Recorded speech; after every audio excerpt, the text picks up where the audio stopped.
Hey guys, what's happening? It's the Kaiju Conservative here, and I realized something the other day, folks. I realized that my channel description says that I'm going to be focusing on politics, gaming, movie monsters, all sorts of stuff like that. But I also realized that I've pretty much just been focusing on politics the entire time.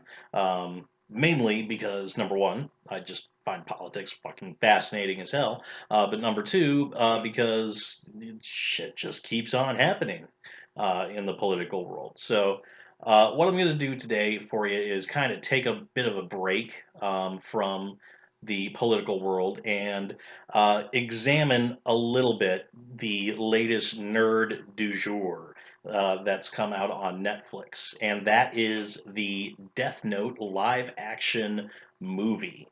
Now, for those of you who are not familiar with what Death Note is, it's a very popular Japanese anime series. Um, Came out back in, I believe, 2008, I want to say. Very, very popular worldwide, lots and lots and lots of fans. And Netflix decided they were going to go ahead and do a live action movie of version of it. And this caused all sorts of nerdgasms all across the world. People were excited for it. I have to say, I saw the trailer that Netflix released for the movie, and I thought it looked badass. And then Netflix actually released the movie, and the internet absolutely hated it. Um, it hasn't received really any positive reviews that I've been able to see. It's pretty much been universally panned by just about every critic out there. Now, what I'm going to do today is I'm going to go ahead and give you some of my thoughts on the movie. Now, for those of you who have not seen it yet, I'm going to keep it spoiler free, as spoiler free as I absolutely possibly can. But I am going to give you a little bit of a rundown of the basic plot of the movie.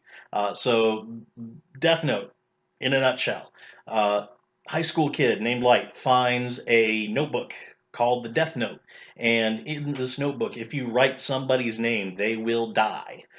You can kill whoever you want, and you can influence them for up to 2 days before they die, so you can have them do whatever you want. But writing somebody's name in the Death Note summons this death god named Ryuk to basically go ahead and kill them in whatever fashion you deem fit. So Light finds the Death Note. He takes revenge on the guy who killed his mother. He kills some bullies, and then he gets together with this one chick. I don't even remember her name, but they get together and they start offing worldwide criminals, scum, terrorists, that sort of thing. And eventually, under the guise of Kira, and eventually it gets to the point where Kira is essentially worshipped as a god, and crime is essentially no longer a problem anymore because of Kira. That's the plot of the movie in a nutshell. Now, I was excited for this movie. Like I said, I saw the trailer for it. I thought the trailer looked really cool. I thought Ryuk, he looked freaking amazing. Looks like they used a combination of CGI and practical effects on him. Um, and then I started watching the movie, and I almost wondered why I even bothered. Um, Full disclosure here, I'm not a Death Note fan. I've never actually seen the anime, so this was my first exposure to Death Note. Um, and I have to say, God, Netflix, what the hell were you thinking? Seriously, ugh. I mean, you got a couple of of bright points in the movie. Willem Dafoe plays the Death God Ryuk, does a very, very nice job of playing off this ancient, creepy demon with just the right amount of snark thrown in to kind of bring a little levity to what is an insanely serious situation. But of course, Willem Dafoe is one of those actors where you literally could put him in an Old Spice commercial and he would be fucking amazing. The plot itself, ugh, it was rushed. It was very, very rushed. We go within the first 20, 30 minutes of the movie, we go from Light finding the Death Note and trying to figure out what it is, to Kira is this worldwide scourge on the criminal underworld with really no explanation in between. Oh yeah, and there's a super detective named L who hides his face and nobody knows his name, who's been tasked with trying to figure out who the hell Kira is because reasons that aren't explained in the movie at all. They literally crammed an entire, probably half a season's worth of plot into the first couple of minutes of this movie. The guy who plays Light's dad, he's a hard nosed Seattle cop. He's a pretty decent actor. He does a fairly good job of playing off that character. I wish I would have seen more of him in the movie. Also, the guy who plays L, he does a very, very decent job with a very, very quirky character.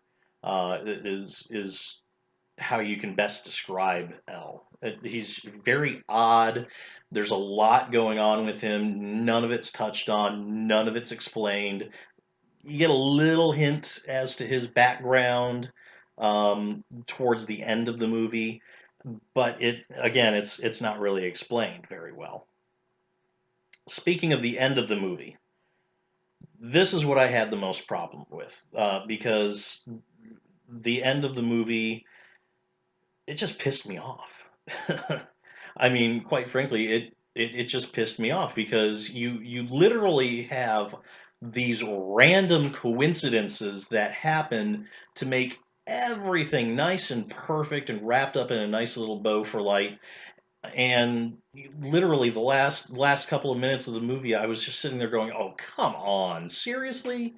And I was raging at my screen just about, and then it explains the entire ending in like the last 2 3 minutes of the movie. It tells you exactly why everything got wrapped up into a nice, neat little bow. So yeah, Death Note. Would I recommend it? If you've got an hour and a half to kill and nothing better to do, yeah, go ahead, load it up, watch it, say you did it. It's one of those things where it's a bad movie, but it's not a horrible movie. I mean, I wouldn't pay to go see it in theaters. If I did pay to see it in the theater, I probably would have walked up and demanded my money back. But as a Netflix movie, yeah, it's all right. Watch it. If you're a Death Note fan, I would not recommend it because if you're a Death Note fan, it's probably just going to piss you the hell off. And I don't want to be responsible for anybody breaking their TV or anything like that. But yeah, no. Otherwise, go ahead, watch it. I will say this for the movie: while it was extremely disappointing, and I really did not, I really didn't know why I was watching it. It did inspire me to check out the actual Death Note anime series, which is also on Netflix as well. So if you've never been exposed to Death Note before, maybe try watching the movie. You go into it like I did without any preconceptions or anything like that, and then load up the series and see how different the two truly are. Because I have a feeling that the Death Note anime series is actually a hell of a lot better than the movie. I mean, it would have to be, right? Right? God, I hope so.